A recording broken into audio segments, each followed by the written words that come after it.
irregularities took place in northeastern province.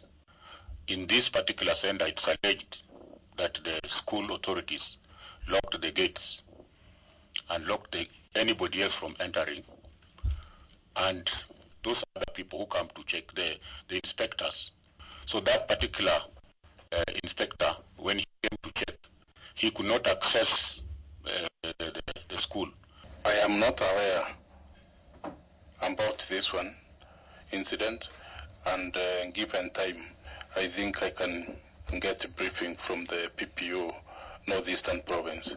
There are certain malpractices in certain schools, but sometimes they conceal. And the students of such schools, therefore, get advantage that they get the results, yet they actually colluded for that. And because there is no independent report being directed to another arm of government, maybe that is why they are able to escape. Do you have any sort of coding such that certain serious issues are reported to high authorities? Because they cannot report to you everything that happens during the exam period at the same time. Do you have any means of getting the very serious problems reported to either your deputy or to your level because of their seriousness in this country, Mr. Commissioner? The way we operate within police is that all major incidences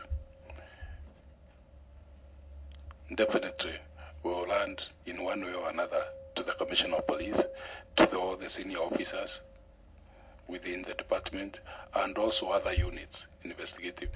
We have what we do refer to as daily incident and crime report. All the events occurring in the country within the last 24 hours, they have to be reported officially.